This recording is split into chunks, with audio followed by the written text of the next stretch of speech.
It seems like WWE has relearned the art of common sense, and they are making SmackDown great again. SmackDown's over, let's talk about it. So the show kicked off with Chelsea Green, and Nick Aldis told her that he's gonna have to take the title from her. She's gonna have to vacate it due to her broken orbital. And then Chelsea Green cut an amazing emotional promo.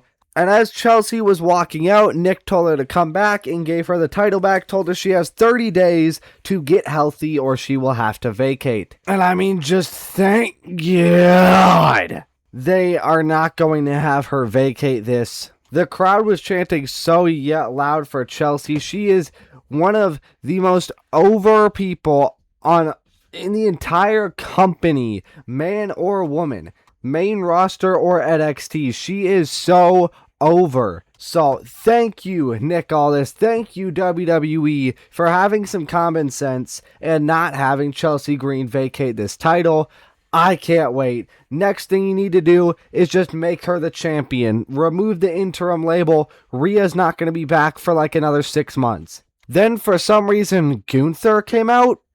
I have no clue why. I didn't watch the whole segment because I couldn't. I watched clips from it. So maybe something happened that made Gunther come out, but I don't see anything that Chelsea could have said or something that would have made Gunther come out, and he just came out and told her to shut up. And then I'm not gonna lie, Chelsea absolutely cooked Gunther. And then Matt Cardona, Chelsea's husband, came out, and Gunther eventually was able to rage bait Matt Cardona into attacking him. And then we had a quick impromptu match, and Matt Cardona tapped out. Then I believe the Irresistible Forces came out. Tiffany Stratton saved Chelsea. For some reason, they didn't turn around when they heard Tiffy's music hit. So they got like attacked from behind, but I don't know how they were surprised or caught off guard when they heard her music. Like they didn't even look at the entrance ramp, so that doesn't make any sense, but whatever. And it ended up hurting Tiffany Stratton, which came into play later in the night. And I'm not really invested in this Nia and Chelsea feud. I don't think anybody really cares about it. Nia Jax, she's like, no offense to her, but like, I just don't think she necessarily belongs in the main event. If anything, I think Lash Legend should be the one getting this title shot. Nonetheless, though, this was a pretty creative start to SmackDown, and overall, I liked this segment a lot. We had a little backstage segment with Charlexa and Tatum, and I absolutely loved this segment, even though it was just a super short little segment. You know, playing into Tatum's, like, crazy character that doesn't really realize that she's crazy or weird. I love this. She created a whole shrine with Alexa Bliss and Charlotte Flair photos. This was great, and this trio is going to be so entertaining on SmackDown. Then we had a United States Championship match between Baron Corbin and Carmelo Hayes. And for some reason, I have absolutely no clue why Baron Corbin won. Like, it genuinely makes no sense to me. Nobody wants to see Baron Corbin as the champion. Everybody wants to see Melo. It was in his hometown. Like, it was so perfect. I have no clue why this is happening. Why does he still have the title? Why did he even win it? And why does he still have the furry championship? He said he was going to change it as soon as possible. It's been 2 weeks since SummerSlam. And I don't think I saw a single person in the Twitter comment section saying that this was a good decision. Melo should have absolutely won, man. I have no clue what they're doing with Baron Corbin. And then Trick Williams attacked him after the match. So apparently he's going back after the title. Why? I thought he was doing bigger and better things. It doesn't really make sense to me. Then we had an absolutely amazing, absolute cinema promo between CM Punk and Kevin Owens.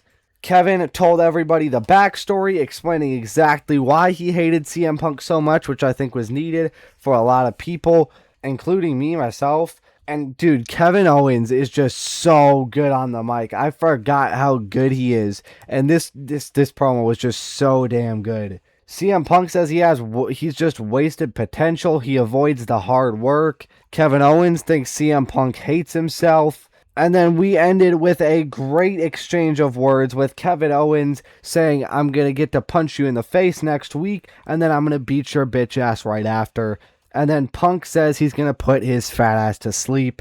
A great way to end the promo. Just absolutely incredible from both Kevin Owens and CM Punk. And I am so excited for this match and hopefully the trilogy. Then we had a tag team championships match between MFT going up against the War Raiders against our WEPA, the champions for the WWE Tag Team Championships. Or the World Tag Team I don't know. No, it's the WWE Tag Team Championships. And MFT won, which I am very, very glad that they won. It was much needed. They have new presentation. Their entrance was pretty solid. I think they have a new theme song. I'm not 100% sure because a bunch of Def Rebel songs sound the same, at least for the mid-carders. Coming out with Haku, they just had so much more aura. They felt actually scary. And giving them the tag titles was definitely the right decision. And I thought that last week Shinsuke Nakamura said that he was going to come back with a new partner. I don't know if he said it was going to be this week, but I'm pretty sure he did. And he just didn't show up. So not sure when that's going to be paid off. Probably never. But I love this. I love this match. It was a surprisingly good match. Like a really good match. And yeah, I'm excited to see how MFT does with these tag titles, especially with Haku now as their manager. Then we had Tiffany Stratton versus JC Jane for the Women's United States Championship. And it was a banger of a match. And most important of all, JC Jane ended up picking up the win. Tiffany was trying to help Chelsea save them from Fatal Influence, and that is what ended up costing her the match. As you can see in this picture, she just took out Fatal Influence and then went back into the ring, got hit with the Rolling Encore, and pinned 1, 2, 3, and we have a new champion. Now Fatal Influence is just draped in gold, which is amazing. I am so glad. They absolutely deserve it. WWE's capitalizing on their momentum, even if they did initially kill it. And obviously at the same time planting the seeds for the Tiffany Stratton heel turn. And I really hope JC Jane can actually have a good US title reign. Then in the main event, we were supposed to have a match between Sami Zayn and Cody Rhodes. However, that was interfered with, or it never happened because of Randy Orton. And they just brawled for like the last 9 minutes of the show or something. I feel like they could have had a bit of a better brawl. It wasn't necessarily bad, I don't think. But I do think these two could have done a lot more than what they did do. Randy Orton absolutely murdered a security guard for no reason. I mean, genuinely, he did nothing to Randy, but he just got absolutely killed. And as you can see in the side, on the left side of this image, the steel stairs were set up just like how Randy Orton turned heel and smashed Cody with the chair in that exact same spot, in that exact same position. And he was going to do it again, but then Cody Rhodes hit a low blow, which I did not expect. And this goes in the line with what Cody said last week, saying, I don't have to be the good guy anymore, which I really love. I really, really love. There's no clear babyface or heel in this feud. At least I don't think, not in my opinion. And Cody's being aggressive, which is when he's at his best. Being a bit dirty. I absolutely love it. And then Cody was about to do the chair smash thing, but then they stopped him. But then the show cut off right as they were about to continue brawling. Why?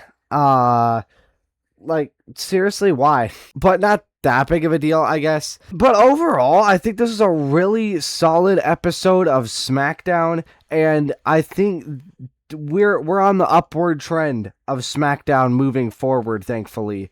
But that's going to be it. Thank you all so much for watching. Like and subscribe if you want, and